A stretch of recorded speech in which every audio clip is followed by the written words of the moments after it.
Au nom d'Allah, le tout miséricordieux, le très miséricordieux, louange à Allah et que la prière et le salut soient sur le messager d'Allah, sur sa famille, ses compagnons et ses suiveurs avec bienfaisance jusqu'au jour de rétribution. Ceci dit, nous traduisons ici une explication extrêmement importante de l'érudit savant cheikh, docteur Mohammed Aman bin Ali Al-Jami, qu'Allah Ta'ala lui fasse miséricorde. Une explication relative à la sagesse d'Allah Ta'ala dans le chapitre du destin. Cheikh Al-Jami rahimahullah dit: tous les actes d'Allah subhanahu wa ta'ala sont louables.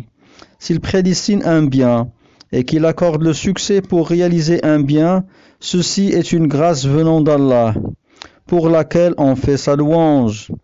Et s'il prédestine un mal et qu'il n'accorde pas le succès à son serviteur pour réaliser un bien, mais plutôt l'abandonne et retient la réussite à son encontre, on fait sa louange pour cela également, car cela fait partie de sa justice. Les actes du Seigneur subhanahu wa ta'ala se divisent entre la grâce, le bienfait, al-fadl, et la justice, al-adl. Et il n'y a nulle injustice émanant d'Allah.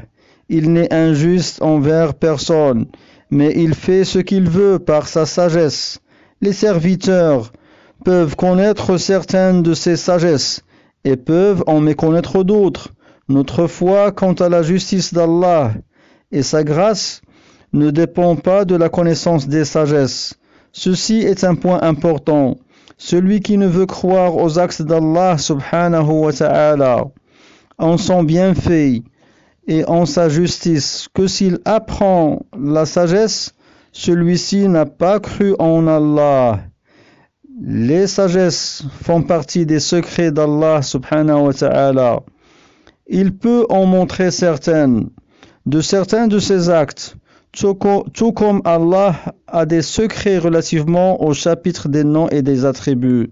L'essence de ces attributs, kunhu sifat, leur réalité, haqiqatu sifat, c'est-à-dire la réalité de ce qu'ils sont.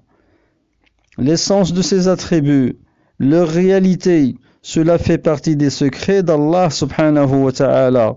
Personne ne les connaît au juste, nom du traducteur, c'est-à-dire que le comment de ces attributs est méconnu pour nous, parce qu'il n'a pas été révélé dans le livre et la sunna. Pourtant, ils ont un comment. C'est pourquoi des imams comme Malik rahimahullah disaient au sujet des attributs: faites-les passer, c'est-à-dire croyez-y, et faites-les passer comme ils sont venus, sans chercher à connaître leur comment, ou sans vous poser la question de ce comment. Amirruha kama ja'at bila kayf, et Allah est plus savant. Fin de la note. Dans le chapitre du destin, il a des secrets. Ali ibn Abi Talib, qu'Allah l'agrée, disait: le destin est un secret d'Allah que nous n'essayons pas de dévoiler. Fin de la citation. Note du traducteur, c'est-à-dire que nous n'allons pas percer, quand bien même nous essayons de le connaître, alors que c'est interdit d'y chercher. Il est interdit de se poser ces questions relatives au destin d'Allah subhanahu wa ta'ala. Fin de la note. Et Allah est plus savant. C'est-à-dire le destin qui dépasse le stade que tu dois connaître, à savoir que ce que Allah a voulu a eu lieu, et ce qu'il n'a pas voulu n'a pas lieu. Ce qui t'a atteint ne pouvait te rater, et ce qui ne t'a pas atteint ne pouvait t'arriver d'aucune manière. Ma asabaka lam yakun liyukhti'ak wa ma akhta'aka lam yakun liyusibak.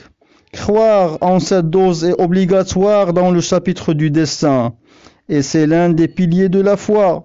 Ruknun min arkanil iman.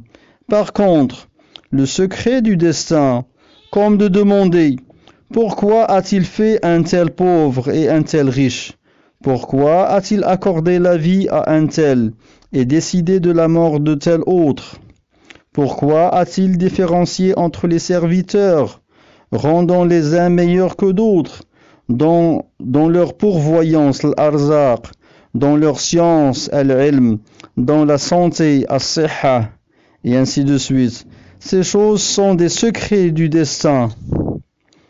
Et puisqu'il ne convient pas de s'intéresser aux secrets et qu'il nous faut croire, étant donné que les actes d'Allah sont louables, il ne fait que pour une sagesse, et que par une sagesse, il ne crée que pour une sagesse, et il ne prédestine que pour une sagesse, et il est l'omniscient, le sage, pureté à Allah. Fin de la parole du Cheikh, qu'Allah Ta'ala lui fasse miséricorde.